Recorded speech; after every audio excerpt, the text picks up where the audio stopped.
Chapter 1. The First Step to Confidence. Hi, I'm Ariel, and today I want to share a story about the first step in learning to speak English confidently. When I started, I was just like you, nervous, unsure, and frustrated. I thought, how will I ever speak fluently? But over time, I realized that the most important thing was to start. It didn't matter if I made mistakes.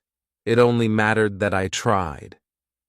I still remember my very first attempt to speak English. I was standing in a small cafe holding a menu. The words seemed blurry because I was so nervous. The person behind the counter asked, "What can I get for you?" I froze for a second, my heart racing. Then I pointed to a coffee and said, "This, please." It was a simple phrase, but to me, it felt like a mountain I had climbed. The cashier smiled and replied, "One coffee, coming up." I felt a small burst of joy. I had spoken English, and it worked. From that day, I learned an important lesson. Starting small is okay. Nobody begins by giving long speeches. Every journey begins with a single step, and speaking a few words is that step. I told myself, Ariel, you don't have to be perfect. Just start. The first step is not just about saying words. It's about building courage. It's about telling yourself, I can do this. When you start, it's normal to feel nervous. I used to worry about people laughing at my mistakes. But do you know what I learned? Most people are kind. They see your effort, and they appreciate it. When I made mistakes, people would smile and help me. That made me realize that mistakes are not something to fear. They are part of learning. I also realized that I needed to listen more. Listening helped me understand how words are used and how sentences are built. So, I started watching short videos in English. At first, I didn't understand everything, but I focused on the words I knew. I repeated them out loud, even if I was alone. It felt silly at first, but it worked. Over time, I started to understand more. Another thing that helped me was writing down new words. When I heard a word I didn't know, I wrote it in a small notebook. For example, one day I heard someone say, "delicious." I asked a friend, "What does delicious mean?" They explained, "It means very tasty." I wrote it down and used it the next time I ate something I liked. I said, "This cake is delicious." My friend smiled and said, "Good job." Moments like these kept me motivated. The most important thing is to practice every day. I started talking to myself in English. Yes, it sounds funny, but it helped me a lot. When I was cooking, I would say, "I am cutting vegetables." Now I am boiling water. When I was walking, I would describe what I saw. There's a red car. The sky is blue. It was like having a conversation with myself, and it made me more comfortable using English. When you begin, remember this. It's not about being perfect. It's about trying. Every time you say a word in English, you are getting closer to your goal. Every mistake you make is a lesson learned. Every small step you take is progress. You don't have to be fluent overnight. It's a journey, and every journey starts with a first step. As I sat in that cafe after ordering my coffee, I realized something. Speaking English wasn't just about learning words. It was about believing in myself. It was about saying, "I can do this." and so can you. The first step is yours to take. Don't wait for the perfect moment. Start now and let the journey begin. Chapter 2. Breaking Free from Fear. When I first started speaking English, fear was my biggest challenge. My heart would race, my palms would sweat, and my mind would go blank the moment I tried to speak. It wasn't because I didn't know the words. I knew plenty of them. It was because I was afraid of making mistakes. I thought, what if they laugh at me? What if I say something wrong? These thoughts held me back. But one day, something changed. I was in a market, trying to buy some fruit. The seller spoke only English, and I had no choice but to try. I pointed to the apples and said, "How much for these?" My voice was shaky, but I got the words out. The seller smiled and replied, $3 for a pound. I nodded, gave him the money, and walked away with my apples. It wasn't perfect, but I had done it. I realized that speaking, even with mistakes, was better than staying silent. That moment taught me an important lesson. Mistakes are not the enemy. They are stepping stones. Every mistake you make helps you learn and grow. If you never try, you never improve. So I told myself, it's okay to make mistakes. It's part of the process. The truth is, most people don't care about your mistakes. They care about what you're trying to say. I remember once I said, "I need 2 breads," instead of, "I need 2 loaves of bread." The shopkeeper smiled and said, "2 loaves coming right up." She didn't correct me harshly or laugh at me. Instead, she understood what I meant and helped me. Moments like this showed me that people are more forgiving than we think. I also learned to laugh at myself. One day, I was trying to tell a friend that I wanted to practice speaking, but I accidentally said, "practice cooking." She looked confused and then laughed. When I realized my mistake, I laughed too. It wasn't a big deal.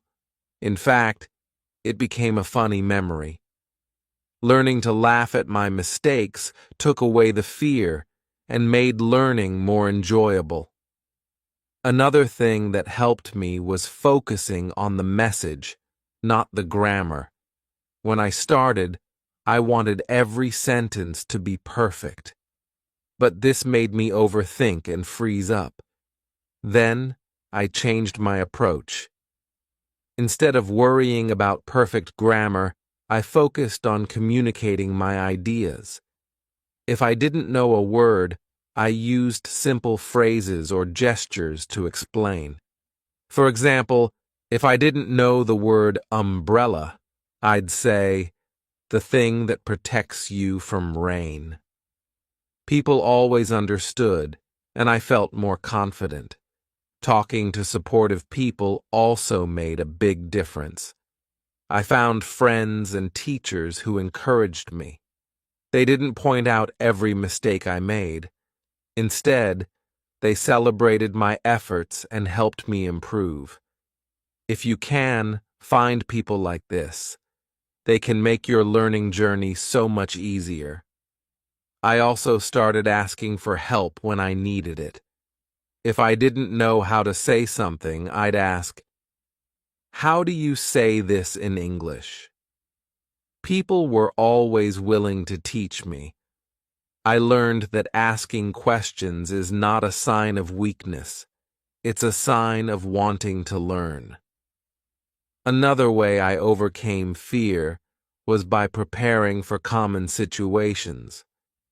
Before going to a restaurant, I'd practice how to order food. Before asking for directions, I'd practice simple phrases like, "Excuse me, Where is the bus stop? Preparation gave me confidence and made speaking easier. Slowly but surely, my fear started to disappear.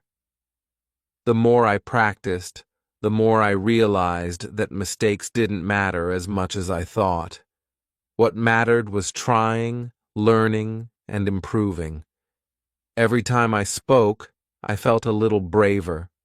So, if you're afraid of speaking, remember this. Fear is normal, but it doesn't have to stop you. Speak, even if it's not perfect. Laugh at your mistakes and learn from them. Find people who encourage you and focus on communicating your ideas. Most importantly, remind yourself that every word you say is a step forward. The next time you feel scared, take a deep breath and try. It doesn't matter if you make a mistake. What matters is that you're trying, and with every try, you're breaking free from fear. Chapter 3. Turning everyday encounters into practice. Learning to speak English doesn't always mean sitting in a classroom or reading a textbook. Some of the best opportunities to learn come from everyday moments, buying groceries, taking a bus, or chatting with a neighbor. These small interactions are like mini lessons in real-life English. Once I realized this, I began to see the world around me as my classroom. I remember one morning when I went to a bakery. I wanted to buy a loaf of bread and some cookies. At first, I thought about pointing to the items, but then I decided to speak instead. "I would like 1 loaf of bread and 6 cookies, please," I said, a bit nervously. The cashier smiled and said, "Sure, anything else?" I shook my head and said, "No, thank you." It was a simple exchange, but it made me feel proud. I had used English in a real situation. That day, I realized something important. Every conversation is a chance to practice. Whether it's asking for the price of apples at the market or ordering coffee at a cafe, these moments help you improve. They teach you new words, show you how people naturally speak, and build your confidence. One of the best ways I practiced was by asking questions. Whenever I didn't understand something, I asked, "What does this mean?" or "Can you explain this?" People were always kind and willing to help. For example, at a store, I saw a sign that said, "Buy one, get one free." I asked the cashier, "What does this mean?" She explained, "If you buy one item, you get another one for free." That simple question taught me a new phrase and made me more comfortable asking for help in the future. Another thing I did was talk to myself. It sounds funny, but it works. When I was cooking, I would say, "I'm cutting the vegetables. Now I'm adding salt." When I was walking, I would describe what I saw. "There's a red car. The flowers are beautiful." This helped me think in English and get used to forming sentences. Even though nobody was listening, I was practicing. I also started to look for small challenges. For example, at the library, I would ask, "Can you recommend a good book for beginners?" At the bus stop, I would ask, "Which bus goes to the park?" These questions were simple, but they helped me practice starting conversations. Listening was another big part of my learning. I paid attention to how people spoke around me. On the subway, I listened to announcements like, "The next stop is Times Square." At restaurants, I listened to how others ordered their food. I even listened to children playing in the park because their language was simple and easy to understand. Listening helped me learn new words and phrases naturally. One day, I decided to challenge myself by talking to a stranger. I was in a park, sitting on a bench, when I saw a woman reading a book. I smiled and said, "What are you reading?" She looked up and smiled back.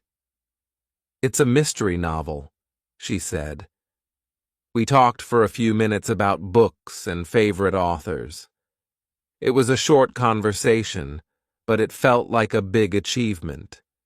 It reminded me that most people are happy to talk, especially when you show interest in what they are doing. I also learned to use technology to practice. For example, I set my phone's language to English. This forced me to read words like settings, notifications, and update in English. It was challenging at first, but over time, I got used to it. I also started watching short videos and listening to podcasts in English.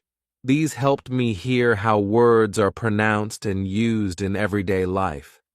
The key to improving through everyday encounters is consistency. I made it a habit to practice speaking every day, even if it was just a few sentences. Some days were harder than others. Sometimes I made mistakes or I couldn't think of the right word. But every attempt was a step forward. So, the next time you go out, look for chances to use English. Talk to the cashier, ask a question at the bus stop, or say hello to a neighbor. These moments may seem small, but they are powerful. They help you practice, build your confidence, and make English a part of your daily life. Everyday encounters are not just practice, they are progress. With each conversation, you are learning, growing, and becoming more confident. So go ahead, speak up, and make the most of every opportunity. You'll be amazed at how much you can improve just by using the English around you. Chapter 4: Setting Goals and Staying Motivated.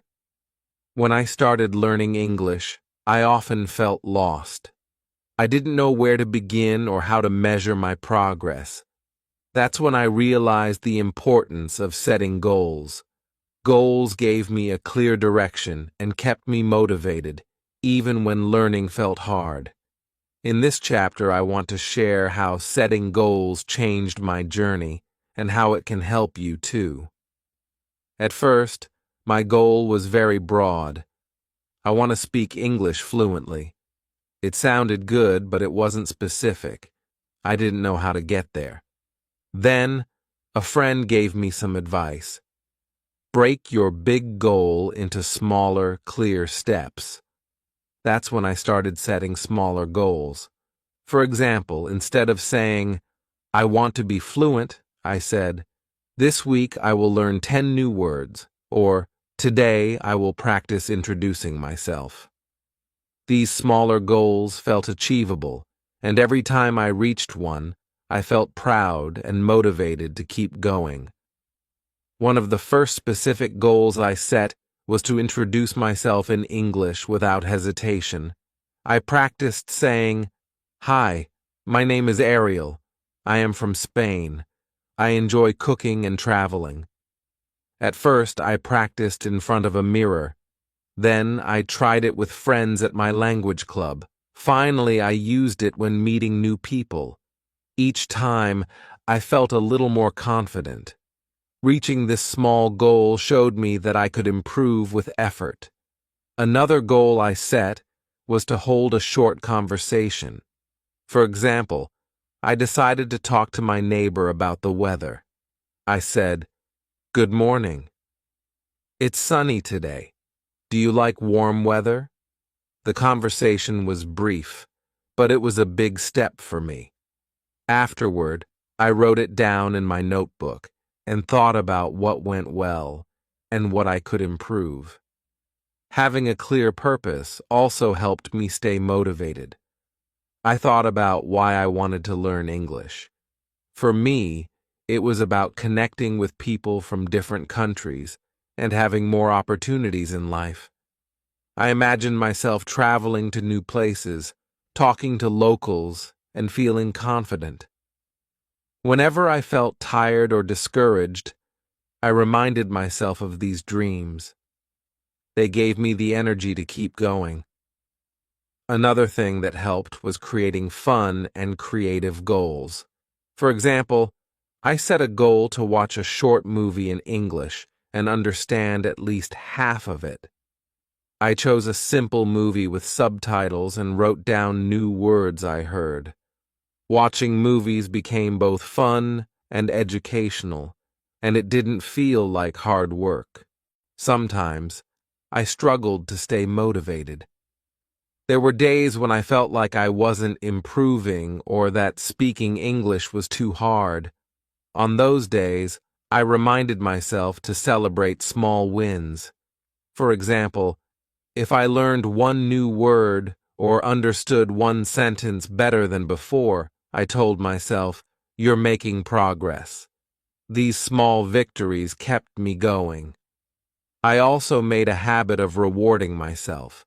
If I reached a weekly goal, like learning 20 new words or practicing speaking for 30 minutes, I treated myself to something I enjoyed. Sometimes it was a piece of cake, other times a relaxing walk in the park. These rewards made the learning process feel more enjoyable. Sharing my goals with others also helped. I told my friends at the language club about my goals, and they shared theirs with me. We encouraged each other and celebrated each other's progress. For example, one friend wanted to practice ordering food in English, so we went to a cafe together. She practiced ordering, and I practiced asking questions about the menu. It was fun and helpful for both of us. One day, I decided to set a big goal, to give a short speech in English at my language club. It was scary, but I worked on it step by step. First, I wrote the speech in simple English. Then, I practiced it every day, focusing on pronunciation and confidence. When the day came, I was nervous, but I did it. Everyone clapped and encouraged me. That moment was a turning point. It showed me that I could achieve anything if I worked hard and stayed focused. Goals are powerful because they give you something to aim for. They help you track your progress and keep you motivated.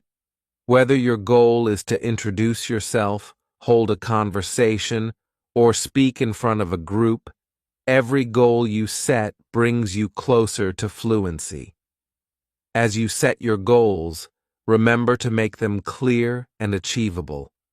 Start small, celebrate your wins, and don't be afraid to dream big. Stay focused on your purpose and enjoy the journey.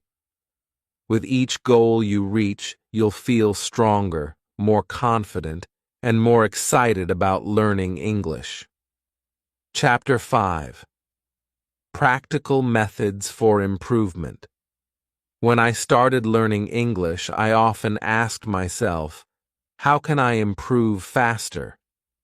I wanted practical methods that I could use every day, even outside of class. Over time, I discovered several techniques that helped me improve not just my speaking, but also my listening, vocabulary, and confidence. In this chapter, I will share these methods with you. The first method I found very useful was shadowing. Shadowing means listening to a native speaker and repeating what they say, almost like you are their shadow. At first, I chose videos with slow and clear speech, like English podcasts for beginners or simple YouTube tutorials. I played a sentence, paused, and repeated it, trying to copy the speaker's pronunciation, rhythm, and tone. At first, it was challenging. I stumbled over words and couldn't keep up. But the more I practiced, the easier it became. Shadowing taught me how English sentences flow and how words connect. It also helped me notice small details, like how certain sounds are pronounced.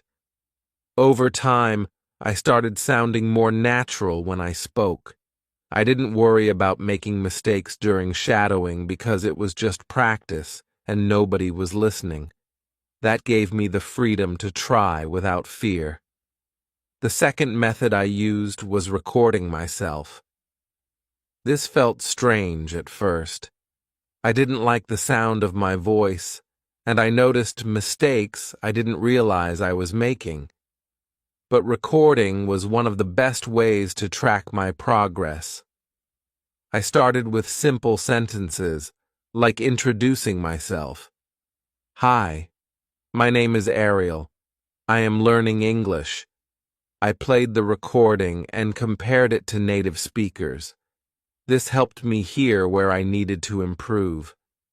Every week I recorded myself again, talking about a different topic, like what I did that day or my favorite movie. Listening to these recordings showed me how much better I was getting over time. It also gave me confidence because I could hear my own progress. Another method that worked well was using language apps. There are many apps that make learning fun and interactive. One app helped me practice vocabulary through games. It gave me points for matching words with their meanings or using them in sentences. Another app had conversation simulations where I could practice ordering food, asking for directions, or making small talk. These apps were great because they allowed me to practice anywhere, on the bus, during lunch breaks, or before bed. One of my favorite techniques was talking to myself. It sounds funny, but it works. When I was cooking, I described what I was doing. I'm chopping onions. Now I'm boiling water. When I was walking, I talked about what I saw. The park is beautiful. There are so many trees. This helped me think in English and form sentences naturally. Over time, it felt less like an exercise and more like a habit. Another method was building a vocabulary notebook.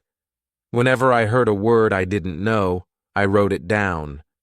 For example, one day someone said, "It's a bit chilly today." I didn't know what chilly meant, so I asked, and they explained it meant cold. I wrote it in my notebook and used it the next time the weather was cold. This helped me remember new words and how to use them in context. I also practiced common phrases and sentences.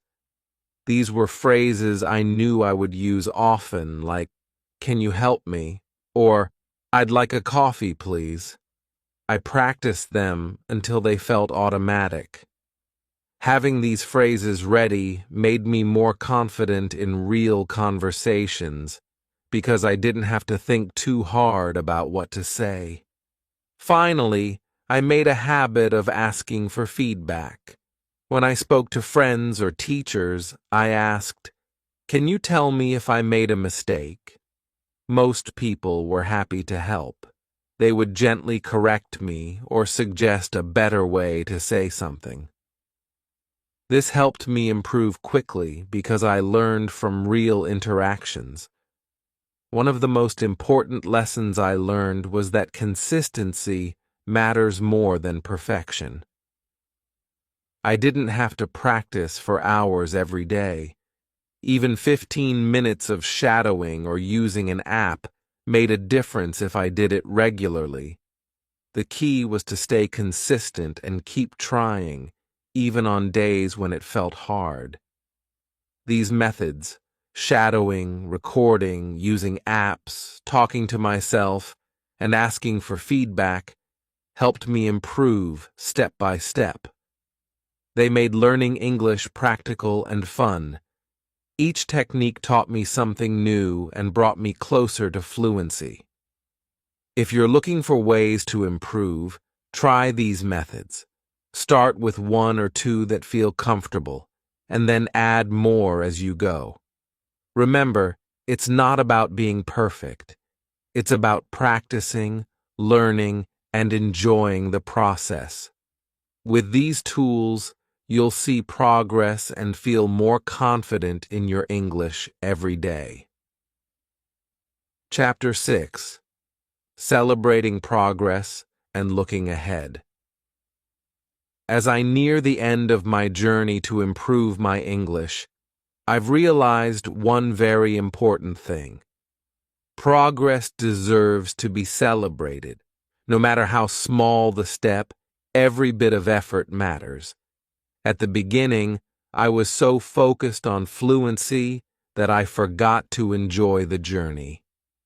But now, I understand that every little success is worth acknowledging. I remember the first time I managed to have a short conversation in English without feeling nervous. It was with a stranger at a bus stop. I asked, "Which bus goes to Central Park?" The person answered, and we talked for a minute about the weather. When the bus arrived, I felt a mix of relief and pride. I had spoken English, and it felt natural. That small conversation stayed with me as a reminder of how far I'd come. As I improved, I made it a habit to reflect on my progress. At the end of each week, I asked myself, what did I learn this week? Sometimes it was a new word, like impressive. Other times, it was a technique, like using shadowing to improve pronunciation. Writing down these reflections helped me see my growth. It also kept me motivated to keep going. Celebrating progress doesn't mean waiting for big milestones. It can be as simple as recognizing the little victories, like ordering food at a cafe or understanding a full sentence in a movie without subtitles. These moments may seem small, but they are proof that you are moving forward. Each step builds confidence and reminds you that fluency is within reach. One way I celebrated my progress was by rewarding myself. When I reached a goal, like learning 50 new words or completing a week of consistent practice, I treated myself to something special. Sometimes it was a favorite snack, other times a walk in the park or watching a movie in English. These rewards made the journey more enjoyable and gave me something to look forward to. I also started sharing my progress with friends and family. I told them about my successes and even my funny mistakes. Sharing made me feel supported and encouraged. One of my friends once said, "Ariel, you've come so far. A few months ago, you couldn't even say a full sentence, and now you're having conversations." Hearing this made me feel proud and inspired me to keep going. Another important part of the journey is looking ahead. I realized that learning English doesn't stop once you feel comfortable. There's always more to explore, new words, new expressions, and new ways to communicate. Setting new goals keeps the journey exciting. For example, after mastering everyday conversations, I decided to improve my storytelling. I practiced telling short stories about my day, first to myself and then to friends. Thinking about the future also helped me stay motivated. I imagined myself traveling to different countries, making new friends, and feeling confident in any situation. This vision of my future self gave me the energy to push through challenges. It reminded me that every bit of effort today brings me closer to that future. As I look back, I see that learning English has been about more than just the language. It's been about building confidence, forming connections, and discovering new parts of myself. It has taught me patience, perseverance, and the value of trying, even when it feels hard. To anyone learning English, I want to say this: celebrate your progress. Every word you learn, every sentence you speak, and every mistake you make is a step forward. Don't wait for perfection to feel proud. You're already doing something amazing by learning a new language. And remember, the journey doesn't end here. There's always more to learn, more to practice, and more to achieve. Keep setting goals, keep trying, and keep believing in yourself. Fluency isn't just about knowing the words, it's about having the courage to use them. With every step, you're getting closer to that future you dream of. Keep going, you've got this. Bye for now.